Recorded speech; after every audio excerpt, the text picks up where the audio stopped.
Yo, what's going on, Blackish University? It's your boy B with another reaction, and we're going to switch it up a little bit here. And I wanted to react to this video I came across called from Prince EA. And I must be subscribed or so on Instagram because I keep getting stuff from him, but I never really checked them out. But this one kind of caught my eye. It's called I Sued the School System. So I thought we'd check this out together.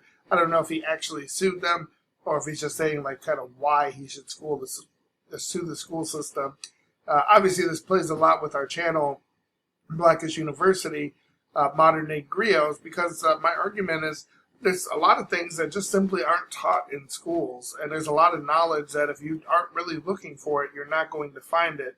So I do my best to showcase not just music reactions, but we can actually go over video clips and different things that enlighten us, right? Show us just a different perspective. And I'm hoping that's what we can get here. Again, it's Prince EA. This is I Sued the School System. With the lyrics, of course. Everybody's a genius. But if you judge a fish by its ability to climb a tree, it will live its whole life believing that it is stupid. Facts. Ladies and gentlemen of the jury, today on trial we have modern day schooling. Glad you could come.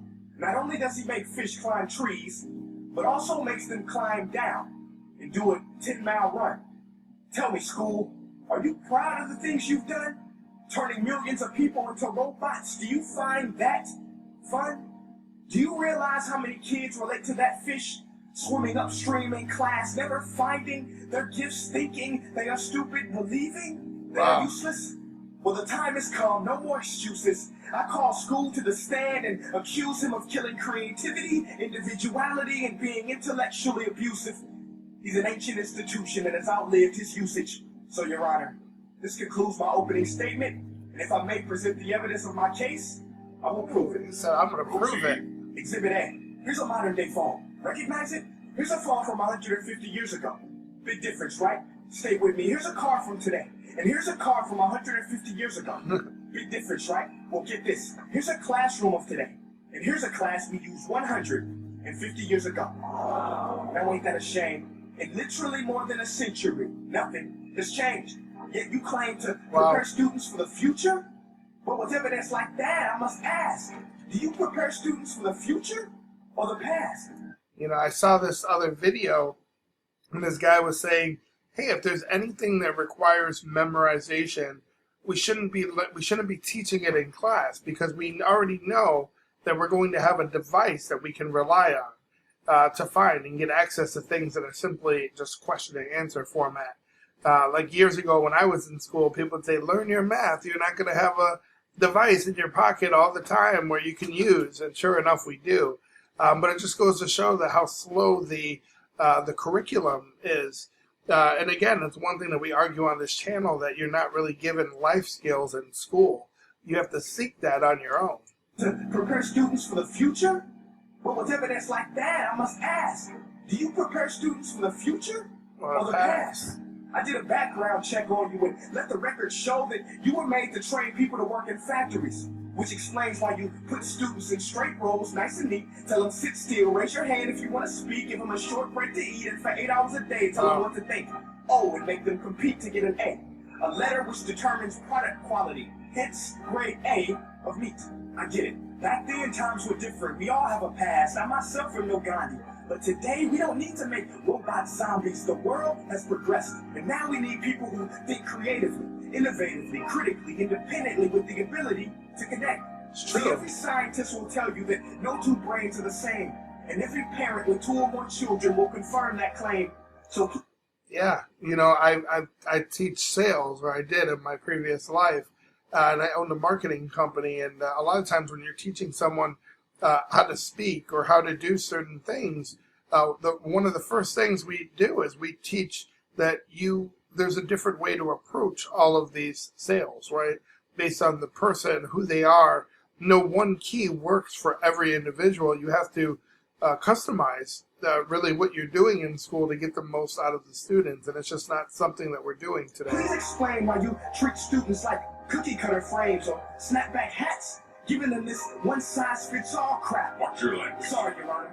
But if a doctor prescribed the exact same medicine to all of his patients, the results will be tragic. So many people will get sick, yet when it comes to school, this is exactly what happens. This educational malpractice where one teacher stands in front of 20 kids, each one having different strengths, different needs, different gifts, different dreams, and you teach the same thing the same way?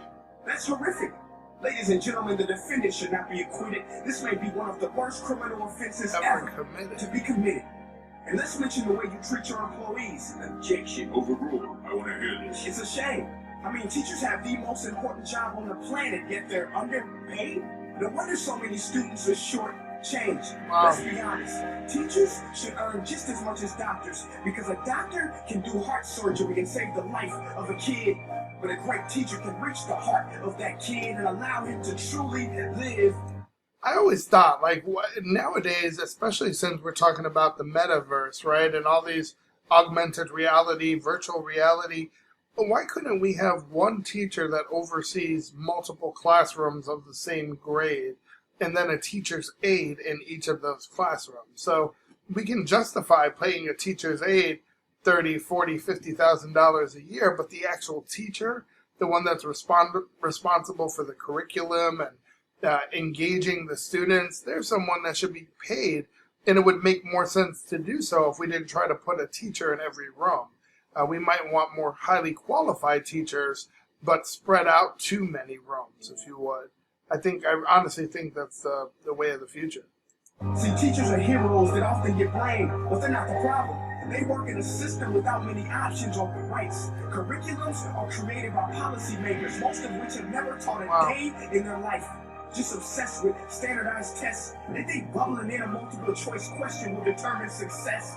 That's outlandish. In fact, these tests are too cruel to be used and should be abandoned, but don't take my word for it. Take Frederick J. Kelly, the man who invented standardized testing, who said, and I quote, "These tests are too cruel to be used and should be abandoned." Ladies and gentlemen of the jury, if we continue down this road, he was arguing his case. I don't have much faith in school, but I do have faith in people.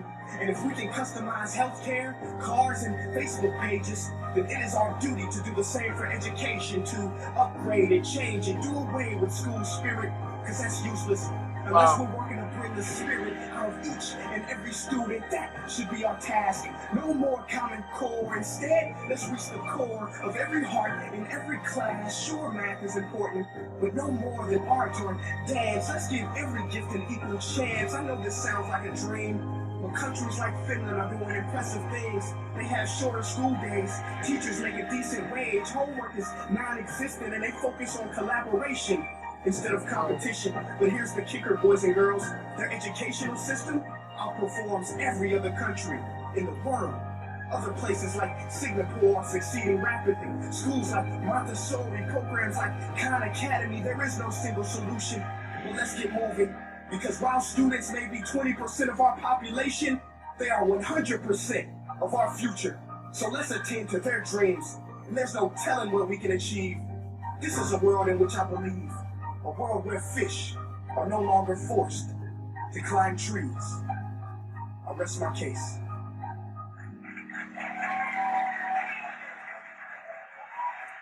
Wow, I'm going to have to check out some more of this Prince EA. From what I know, he's more of a motivational speaker, but kind of with an intellectual twist, or, from what I've seen on, I believe, Instagram.